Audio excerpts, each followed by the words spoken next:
G'day, we've entered a brand new week. My name is George.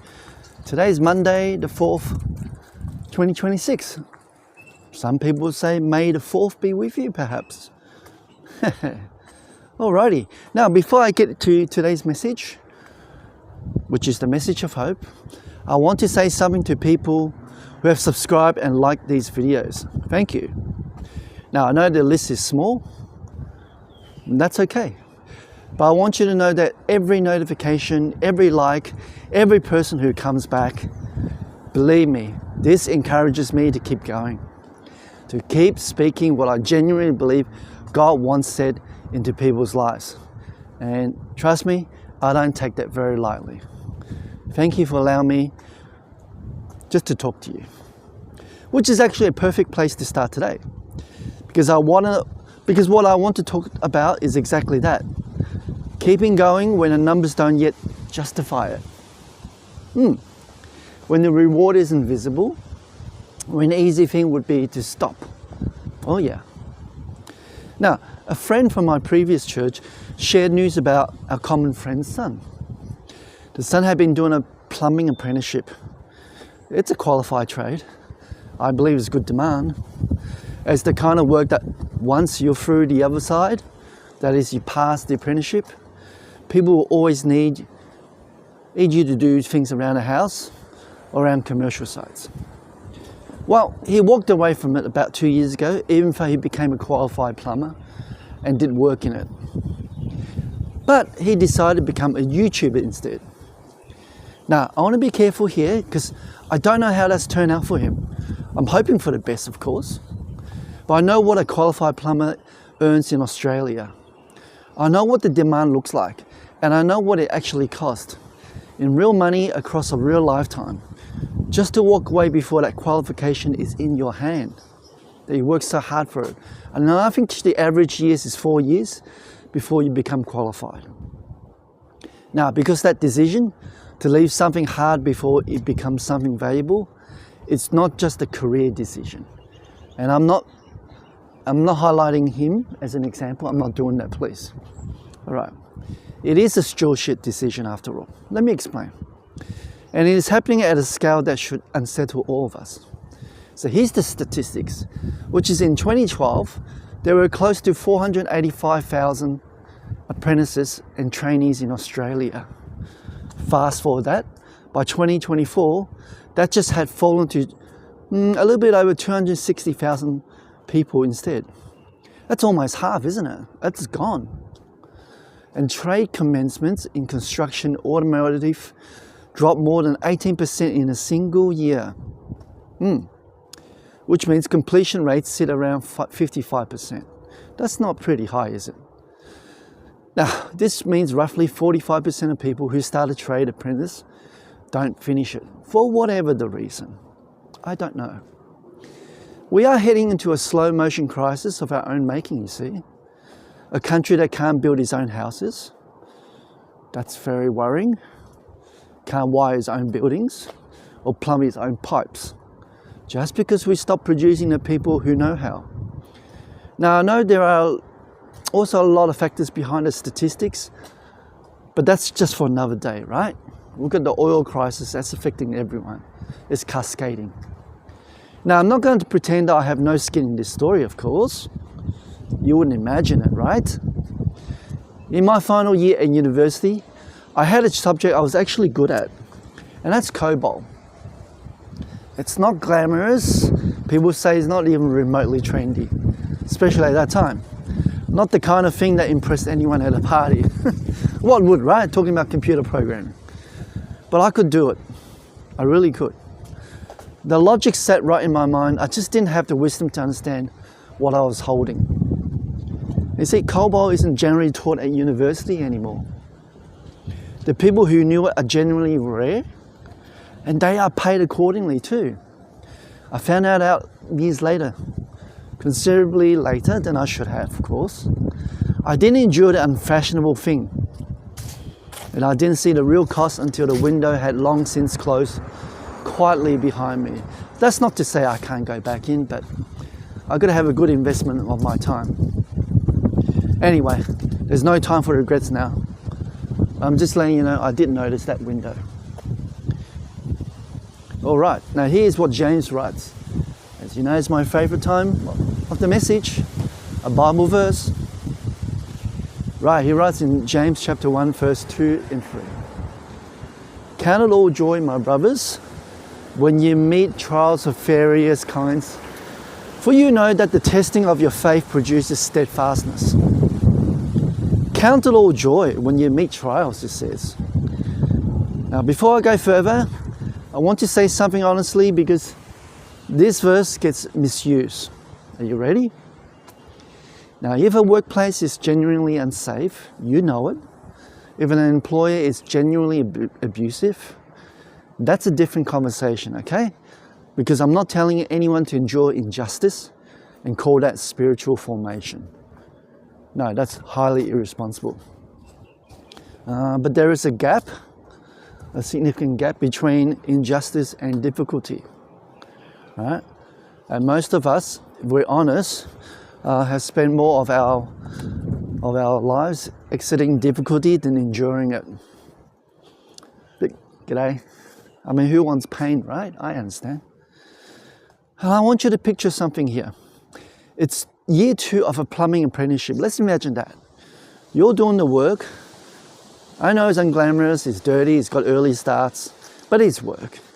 And somewhere across town, a mate your age who chooses university is finishing his degree. He's landing a graduate role and earning more than you in his first week. Very interesting, right? You know this because he told you. And maybe not unkindly, but you know. And that moment is not an argument for quitting. That moment is the test James is describing here. Because here is what sits on the other side of it. Listen to this. A fully qualified tradesperson has freedom. What do I mean by that, right? The freedom, the kind that cannot be downloaded or shortcut. They can command their own price because they've done the work. They can move between employers, I think to a degree, and go where the demand is. And right now, the demand in Australia is significant. Projections put the need for additional electricians alone at 30,000 people by 2030. We're almost there, 2030. Just less than 4 years to go. So there's more than 95% of the trade qualified graduates find work immediately after completing. Now, some specialist roles in Perth are even attracting close to $200,000 a year. What would that do to your life if you're earning that much, hey? So the freedom on the other side is directly proportional to the endurance required to get through the middle. The qualification is proof that you stayed. That's worth it. And the person who stays, well, the one who does all the unglamorous, all the unpaid, difficult things long enough to hold that piece of paper to say you graduated, that person is not just a better tradesperson, they are different in a way that matters to God. And I know something about being called into a difficult meeting.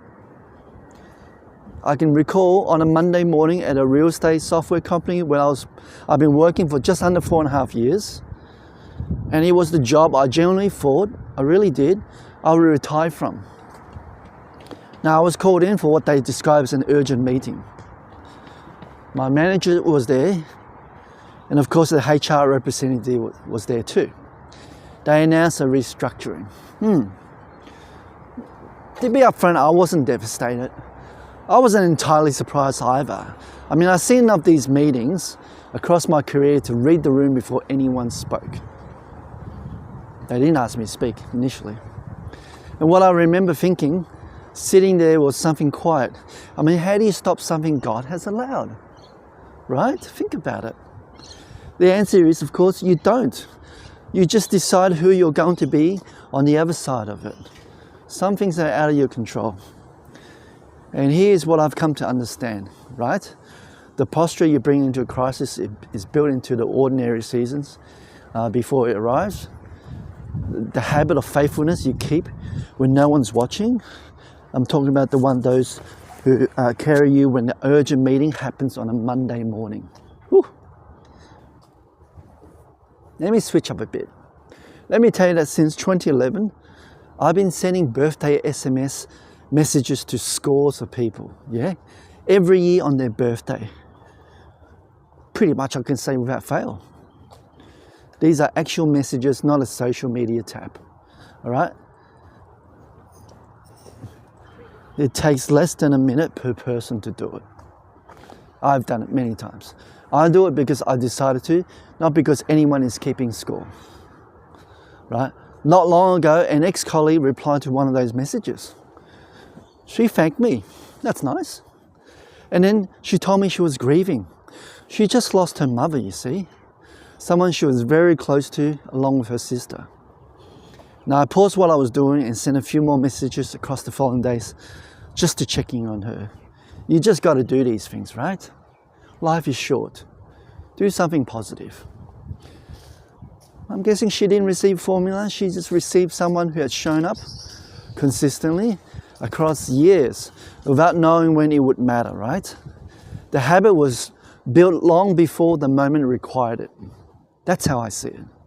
And that's what steadfastness looks like when it walks in the real life. The author James doesn't say the testing is pleasant. He does say it is productive. And what it produces is the kind of person who is still present when the moment requires it. That is, are you still qualified? Are you still available? Are you still there? Hopefully the answer is yes.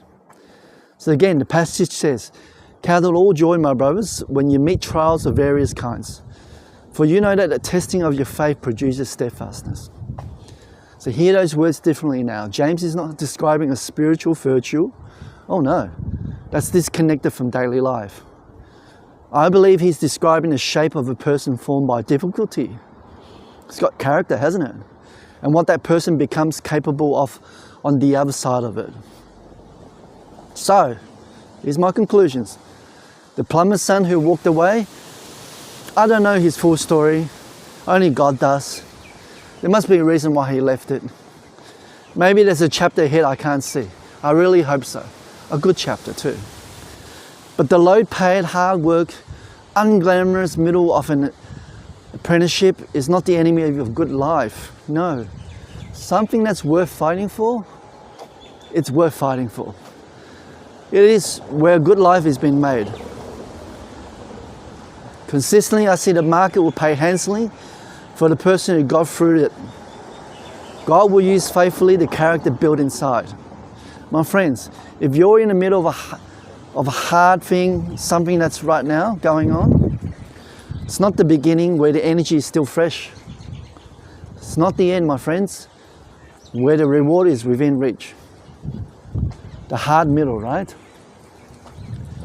The part where nobody celebrates you, the pay doesn't feel fair, and walking away would be very easy. Of course it would be. That's precisely where God is doing his most important work in you. Hey, let me know in the comments if you have persisted in a job and you're glad you did it. I'd love to hear what you've been up to. I never went back to COBOL, of course. That window closed without announcing itself. There was no warning, no second invitation. But it was up to me, I guess, to look for it.